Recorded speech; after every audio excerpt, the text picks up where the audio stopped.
ரசூல் ஸல்லல்லாஹு அலைஹி வஸல்லம் அவர்கள் கடமையான தொழுகைக்கு பிறகு தொழுது முடிச்ச பிறகு துவா ஓதுதல், இந்த தொழுகைக்கு பிறகு துவா செய்வதை பொறுத்த வரைக்கும் நபி ஸல்லல்லாஹு அலைஹி வஸல்லம் அவர்கள் அதை ரொம்ப வலியுறுத்தி இருக்கிறார்கள், ஆர்வமூட்டி இருக்கிறார்கள், சிறப்பித்து சொல்லியிருக்கிறார்கள்.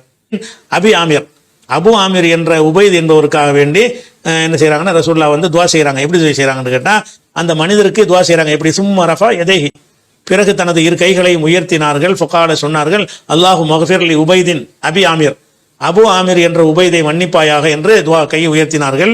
எந்த அளவுக்கு உயர்த்தினார்கள் என்று கேட்டா, ஒரு ஆயத்து பயால இபுத்தைஹி, கையை உயர்த்தும் போது அவங்களுடைய அக்குளுடைய வெண்மையை நாங்கள் பார்த்திருக்கிறேன் அப்படின்னு சொல்லி அபு மூசா அவர்கள் அறிவிக்கிறாங்க. இது புகாரில் 6383வது ஹதீஸில் இருக்கிறது. இப்போ துவாவுல கையை உயர்த்துறது என்பது அது மார்க்கத்தில் உள்ளது தான். துவா செய்யறது கையை உயர்த்துறது தப்பு, கையை உயர்த்துறது ஆதாரம் கிடையாது அப்படின்னு சொல்ல முடியாது. எந்த துவாவுக்கு நீ கையை உயர்த்தலாம், எந்த துவாவுக்கு நீ கையை உயர்த்தலாம். ரசூலுல்லாஹ்ட்ட ஒருத்தங்க கேட்குறாங்க, யார சொல்லலாம், வாக்கல்ல எந்த துவா ஏற்றுக்கொள்ளப்படுவதற்கு அதிக தகுதி வாய்ந்தது? பல துவாக்கள் நாங்கள் செய்கிறோம், எந்த துவா அல்லாஹ்ட்ட ஏற்றுக்கொள்வதற்கு அதிகமான தகுதி உள்ளதா இருக்கிறது அப்படின்னு ஒருவர் ரசூலுல்லாஹ்ட்ட கேட்கிறார். கடமையான தொழுகைகளுக்கு பிறகு செய்கிற துவாவும், அதாவது கடமையான தொழுகைகளுக்கு பிந்தி துவா செய்வது ஏற்றுக்கொள்வதற்கு அதிக தகுதியானது. இது திருமதியில் இருக்கிறது. ரசூல் ஸல்லல்லாஹு அலைஹி வஸல்லம் அவர்கள், இது புகாரில 933வது ஹதீஸில் இருக்கிறது. ரசூல் ஸல்லல்லாஹு அலைஹி வஸல்லம் அவர்கள் வெள்ளிக்கிழமை ஜும்மா உரை நிகழ்த்தி கொண்டு இருக்கும் பொழுது ஒரு கிராமவாசி எந்திரிச்சு நிற்கிறார்.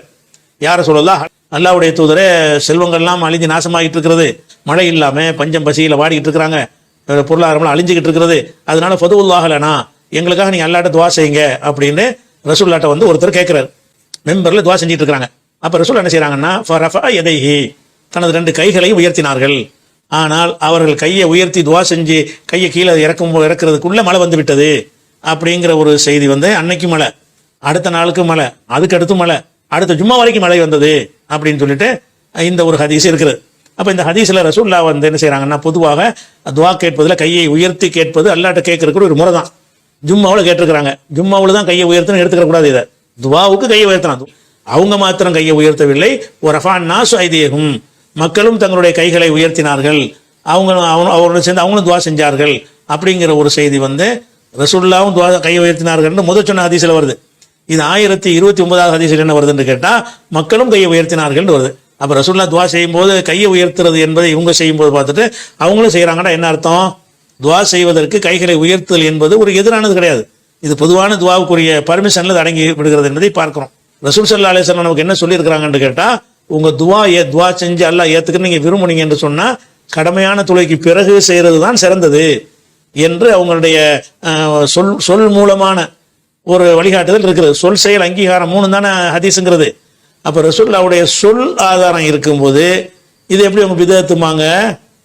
அப்ப ரசூலுல்லாஹ்வுடைய சொல் ஆதாரம் இருக்கும்போது இது எப்படி அவங்க பிதஅத்துமாங்க?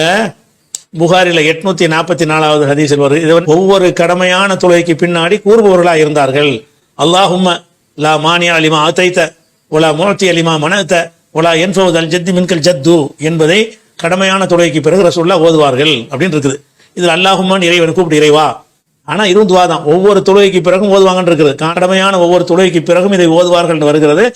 ரசூல் ஸல்லல்லாஹு அலைஹி வஸல்லம் அவர்கள் ஏற்கப்படுகிற துவாவில் மிக சிறந்த துவா கடமையான தொழுகைக்கு பின்னாடி என்று சொல்லியிருக்கிறாங்கல்ல. அந்த திருமதியில நசையில் வரக்கூடிய இந்த ஹதீஸ் போதுமான ஆதாரமா இருக்குது. புகாரில் 1751வது ஹதீஸ்ல என்ன இருக்குன்னு கேட்டா, ரசூல் ஸல்லல்லாஹு அலைஹி வஸல்லம் அவர்கள் கல்லறிவாங்கல்ல ஹஜ்ஜில், அந்த ஹஜ்ஜில் இருக்கும் விரும்பு என்ன செய்வாங்கன்னு கேட்டா, அல்லாஹ்ட்ட நின்றுகிட்டு துவா செய்வாங்க. துவா செய்யும் பொழுது யர்ஃபு யதைஹி, கைகளை உயர்த்தி துவா செஞ்சுக்கிட்டே இருப்பார்கள் அப்படிங்கிறது இந்த ஹதீஸ்லையும் இருக்கிறது. இவங்க என்ன செய்யறாங்க, ரசூலுல்லாஹ் செஞ்சாங்களான்னு மட்டும் கேட்கறாங்க. ஏன் அதை கேட்கறீங்களா? ரசூலுல்லாஹ் அதை பத்தி என்ன சொன்னாங்களான்னு தெரியணுமா இல்லையா? சொன்னாலும் சொன்ன தப்பிடும்ல. நபிகள் நாயகம் ஸல்லல்லாஹு அலைஹி வஸல்லம் அவர்கள் செய்யவே இல்லாட்டாலும் செய்ய சொல்லியிருந்தாங்கன்னு சொன்னா அதை எப்படி நீங்க விதத்துவீங்க? ரசூலுல்லாஹ் செய்யாட்டி விதத்து, அது தப்பு. அதனால கையை உயர்த்துறது மார்க்கத்தில் உள்ளதுதான். கையை உயர்த்தி நம்ம என்ன செய்யலாம்? துவா செய்யலாம். ஒவ்வொரு கடமையான தொழுகைக்கு பிறகும் துவா செய்யலாம்.